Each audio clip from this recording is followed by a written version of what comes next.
कहानी कबीर और श्रेया की। इस कहानी में क्या हुआ आइए जानते हैं। आंखें बंद रखते हुए ही कबीर ने करवट बदली। पता नहीं क्या हुआ आज उसे। उठने में इतना ज्यादा आलस आ रहा था जैसे कि कोई अलग ही तरह की मदहोशी छाई हो। उसका मिजाज भी आज काफी खुशनुमा था। बेड पर पड़े पड़े आंखें बंद किए हुए ही उसने सोचा, ये एहसास आज से पहले मुझे कभी नहीं हुआ था। फाइनली कबीर ने धीरे से अपनी आंखें खोली। सामने काव्या किसी बच्चे के जैसे बड़े ही सुकून से सो रही थी। उसके रेशमी बालों से उसका आधा चेहरा ढका हुआ था। उसे ऐसे सोता हुआ देख अपने आप ही कबीर के चेहरे पर एक मुस्कुराहट आ गई। उसके चेहरे पर बिखरे बालों को अपनी उंगलियों से हटाते हुए कबीर ऑलमोस्ट उसके माथे को चूमने ही वाला था कि तभी अचानक से उसे बहुत बड़ा झटका लगा। ये कौन है? एक झटके में बेड से उतर के हैरानी से कबीर बेड पर सोई हुई उस अनजान लड़की की तरफ देखने लगा और ये याद करने की कोशिश करने लगा कि ये लड़की यहाँ पे कैसे आई। सिर्फ यही नहीं, कबीर इस बात से भी हैरान और परेशान था कि वो अपने कमरे में नहीं बल्कि किसी अनजान जगह पर था। हड़बड़ाते हुए उसने अपने हाथों को और अपनी शर्टलेस बॉडी को ध्यान से देखा। ऐसा लग रहा था कि जैसे वो अपनी बॉडी पर कुछ ढूंढने की कोशिश कर रहा था। कबीर को अपना सर बहुत भारी लग रहा था और जैसे ही उसकी नजर दीवार पे टंगे हुए फैंसी वॉल क्लॉक पे पड़ी, उसे याद आया कि आज उसकी एक बहुत इंपॉर्टेंट बिजनेस मीटिंग थी। मीटिंग सुबह 9 बजे की थी और अब घड़ी में 10:30 बज रहे थे। कबीर के चेहरे का रंग धीरे धीरे चेंज होने लगा। वहीं इन सब से अनजान श्रेया अभी भी आराम से मखमली चादर ओढ़े सो रही थी। उसके चेहरे को देखकर साफ पता चल रहा था कि वो कोई खूबसूरत सपना देख रही थी। और तभी अचानक से अपनी सांसों को संभालने की कोशिश करते हुए श्रेया उठ के बैठ गई। एक पल के लिए उसे कुछ समझ में नहीं आया कि अभी क्या हुआ। जब श्रेया होश में आई तो एक अनजान इंसान हाथ में खाली बकेट लिए गुस्से में उसे घूरे जा रहा था। श्रेया पूरी तरह से गीली हो चुकी थी और श्रेया अब समझ गई कि उसी इंसान ने उस पर पानी फेंका था। पर क्यों? कबीर ने कहा, get dressed, you better have a good explanation for this. और गुस्से में वो बाथरूम के अंदर चला गया। श्रेया शॉक में उस अनजान आदमी को जाते हुए देख रही थी और सडनली उसने ये नोटिस किया कि उसके शरीर पर एक भी कपड़ा नहीं था। श्रेया के मुंह से ऑलमोस्ट चीख निकलने ही वाली थी, लेकिन भगवान का शुक्र था कि एटलीस्ट ब्लैंकेट से उसने अपने आप को ढक के रखा था। कबीर बाथरूम में इसीलिए आ गया था क्योंकि उसे बहुत ज्यादा गुस्सा आ रहा था। उसे डर था कि कहीं वो कुछ गलत न कर दे उस लड़की के साथ। शावर में काफी देर खड़ा वो अपने दिमाग को शांत करने की कोशिश करता रहा। बाहर श्रेया पूरे कपड़ों में बेड पर बैठी कंफ्यूजन में बिखरे पड़े रूम को देखे जा रही थी। उसने देखा कि उसकी कलाइयों में कुछ पर्पल ग्रीन कलर के निशान थे। पता नहीं कौन है ये इंसान और क्या चाहता है। इससे पहले कि वो कोई बहुत बड़ी मुसीबत में फंसे, अच्छा यही होगा कि उसके बाथरूम से निकलने से पहले ही श्रेया यहाँ से निकल जाए। श्रेया दरवाजा खोलने ही वाली थी कि कबीर ने उसका हाथ पीछे से पकड़ लिया और उसे अपनी तरफ खींच लिया। श्रेया दर्द से कराहते हुए गुस्से में बोली, leave my hand and let me go. Kabir ने अपने सख्त हाथ से उसे अपने और करीब खींच लिया। वो अपने गुस्से को जैसे कंट्रोल ही नहीं कर पा रहा था। श्रेया एक पल के लिए सिहर उठी, लेकिन कबीर की इस बदतमीजी के बावजूद भी वो कुछ पल के लिए डिस्ट्रैक्ट हो गई। कसूर कबीर की निगाहों का था। वैसे तो उसके हल्के बिखरे बाल और फुल बेयर्ड लुक ही काफी था किसी भी लड़की को घायल करने के लिए, लेकिन उसकी आंखें वो इतनी गहरी थी कि कोई इनमें एक बार डूब जाए वो वहां से निकल ना पाए। किसने भेजा तुम्हें? कबीर ने दांत पीसते हुए पूछा और तब श्रेया होश में आई। आंखें भले ही मासूम हो लेकिन इंसान किसी जल्लाद से कम नहीं है। इतना गुरूर, इतना घमंड किस बात का? हाँ, आराम से बात नहीं कर सकता क्या ये इंसान? श्रेया ने मन में सोचा। बोलो, मेरी कौन सी राइवल कंपनी ने भेजा है तुम्हें? कबीर ने गुस्से में पूछा। क्या क्या बोल रहे हो तुम? मैं जानती भी नहीं हूं तुम्हें। श्रेया परेशान हो रही थी। झूठ बोल रही हो तुम। तुम्हारी हिम्मत कैसे हुई मुझे ड्रग्स देने की? ड्रग्स? श्रेया की आंखों में अब पहले से भी ज्यादा हैरानी थी। अपने इस मासूम चेहरे से तुम किसी और को बेवकूफ बना सकती हो, लेकिन कबीर कपूर को नहीं। इसलिए बेहतर होगा कि तुम मुझे सब सच बता दो, क्योंकि बिना सच बताए तुम यहाँ से हिल भी नहीं सकती हो। श्रेया को अब ज्यादा दर्द महसूस हो रहा था, क्योंकि कबीर ने उसे काफी जोर से पकड़ रखा था। लेकिन सच में श्रेया को याद तक नहीं था कि वो इस कमरे तक कैसे पहुंची। श्रेया एक स्ट्रगलिंग एक्टर थी। अभी 2 दिन पहले ही उसने एक बहुत बड़ी अपॉर्चुनिटी खो दी थी। बहुत मेहनत की थी श्रेया ने उस रोल के लिए, लेकिन उस दिन ऑडिशन के लिए वो टाइम पर पहुंच ही नहीं पाई। वो audition famous actor turn producer Devesh Kapoor की अपकमिंग मूवी के लिए था। श्रेया कल रात उस पब में देवेश कपूर से ही मिलने गई थी।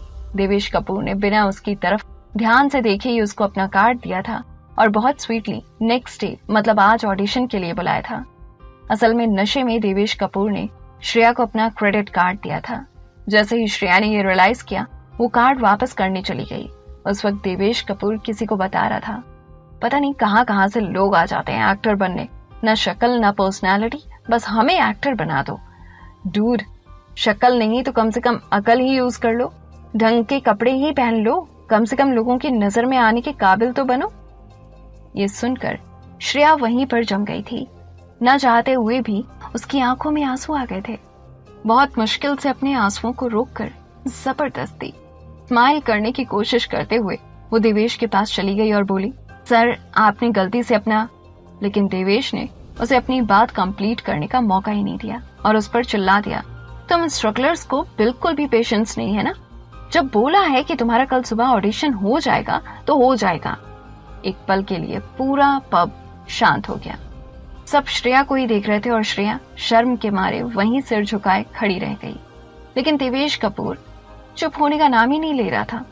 जिल्लत और आंसुओं के साथ उसका कार्ड रख के श्रेया चुपचाप वहां से चली गई। पब के बैकयार्ड में अपनी किस्मत को कोस कोस के श्रेया रोए जा रही थी कि तभी किसी ने उसकी तरफ एक टिश्यू बॉक्स आगे किया। श्रेया ने बिना उस आदमी की तरफ देखे टिश्यू ले लिया। वो इतनी ज्यादा एम्बैरस हो चुकी थी कि किसी से नजरें मिलाने की हिम्मत नहीं कर पा रही थी। Can I buy you a drink? Shreya ने उस आदमी की तरफ देखा। जैसे ही श्रेया को वो चेहरा याद आया, उसने जोर से कबीर के हाथों से अपना हाथ छुड़ाया और उसके कॉलर को पकड़ के उसे झंझोड़ते हुए पूछा, क्या मिलाया था तुमने मेरी ड्रिंक में? वो तुम ही थे ना? तुमने ही मुझे ड्रिंक ऑफर की थी। कबीर को याद आया, yes this is the same girl. उसके भाई देवेश कपूर ने कल इस लड़की को रुला दिया था। कबीर को बहुत बुरा लगा था जिस तरह से देवेश ने इस लड़की को बेइज्जत किया था, इसीलिए उसे ड्रिंक ऑफर की थी। कबीर को यह याद आया कि दोनों ड्रिंक कर रहे थे, पर उसके बाद क्या हुआ उसे याद नहीं आ रहा था। शायद गुस्से और फ्रस्ट्रेशन में वो क्लियरली कुछ सोच नहीं पा रहा था। तभी दरवाजे पे किसी ने नॉक किया।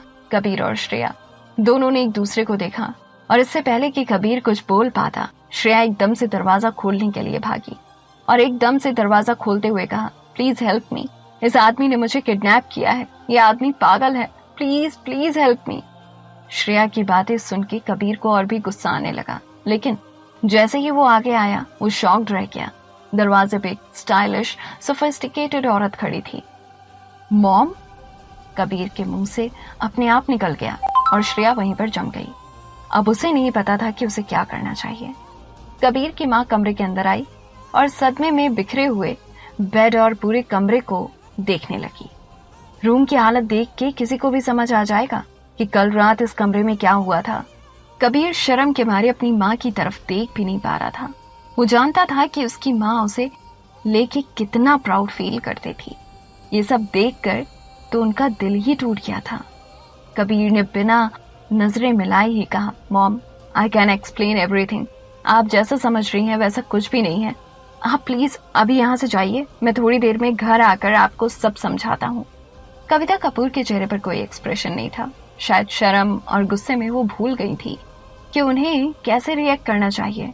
धीमी आवाज में उन्होंने बाहर खड़े कबीर के मैनेजर रजत को बुलाया और कहा, इस लड़की को उसके घर छोड़ के आओ। मॉम आप प्लीज इन सब में मत पड़िए, I will explain everything. Kabir को अपनी बात पूरी करने का मौका ना देते हुए कविता ने रजत से फिर से कहा, तुमने सुना नहीं मैंने क्या कहा? इट्स ओके, उसकी कोई जरूरत नहीं है, मैं खुद चली जाऊंगी। श्रेया ने कहा, नहीं अब से तुम मेरी जिम्मेदारी हो, मुझे थोड़ा वक्त दो, आई प्रॉमिस यू तुम्हारे साथ मैं कुछ गलत नहीं होने दूंगी। श्रेया कुछ बोलने ही वाली थी पर मिसेस कविता ने उसे भी कुछ बोलने का मौका नहीं दिया। और रजत उसे वहां से लेकर चला गया। मॉम, आपको पता नहीं है इस घटिया लड़की ने मेरे साथ क्या किया है। आप प्लीज इस मामले से दूर रहिए, आपको नहीं पता कुछ भी, कबीर ने गुस्से में कहा। शादी कर लो इस लड़की से कबीर, मिसेस कविता ने सीरियस होकर कहा। कबीर जानता था कि उसकी माँ यही कहेंगी। आपको अच्छे से पता है मॉम कि ऐसा कुछ भी नहीं होने वाला है, लेकिन मैं हैरान इस बात से हूँ कि आप अपने बेटे को नहीं, एक अनजान लड़की को सपोर्ट कर रही हैं, जिसका नाम ठिकाना कुछ भी पता नहीं है। उसका नाम श्रेया है, 21 साल की है। वो सिंघानिया ग्रुप के सीईओ मिस्टर उदय सिंघानिया की नाजायज बेटी है। उसकी 2 बड़ी बहन और एक छोटा भाई है। उसकी माँ उसके बचपन में ही गुजर गई थी और उसके बाप को उसके होने या ना होने से कुछ ज्यादा फर्क नहीं पड़ता है। वो रहती तो सिंघानिया हाउस में ही है, लेकिन वहां के नौकरों से भी ज्यादा बदतर हाल में है। मिसेस कविता ने हल्की सी सांस ली और फिर कबीर से पूछा, और कुछ जानना है तुम्हें श्रेया के बारे में?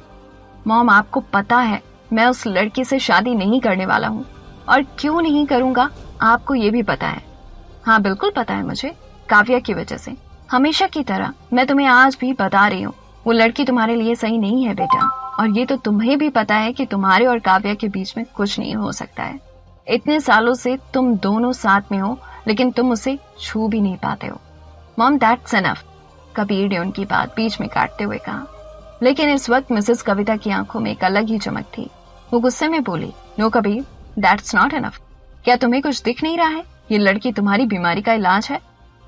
मॉम, फॉर गॉड सेक, उस लड़की ने मेरी ड्रिंक में ड्रग्स मिलाया था, और ये कोई मामूली ड्रग्स नहीं था, कुछ बहुत ही स्ट्रांग था। मेरा सिर अभी भी भारी है बहुत, कबीर ने कहा। मिसेस कविता ने उसकी तरफ देखा और बोला, तुम्हें क्या लगता है बेटा, मैंने तुम पर कभी कोई ड्रग्स ट्राई नहीं किया था? पर कभी किसी ड्रग ने तुम पर कोई असर नहीं किया, हर बार मायूसी ही हाथ लगी। लेकिन आपका मुझे ड्रग्स देना और उसके ड्रग्स देने में बहुत फर्क है मॉम। आप चाहती हैं कि मैं जल्द से जल्द इस बीमारी से छुटकारा पा लूं, लेकिन उस चालबाज लड़की की वजह से मैंने अपनी करोड़ों की डील गवा दी। उसने तुम्हें ड्रग्स नहीं दिया था कबीर, कविता ने कॉन्फिडेंटली कहा। आप इतना श्योर होकर कैसे कह सकती हैं मॉम? क्योंकि वो ड्रग्स मैंने दिया था तुम दोनों को। और ये कहते वक्त मिसेस कविता के चेहरे पर कोई अफसोस या पछतावा नहीं था।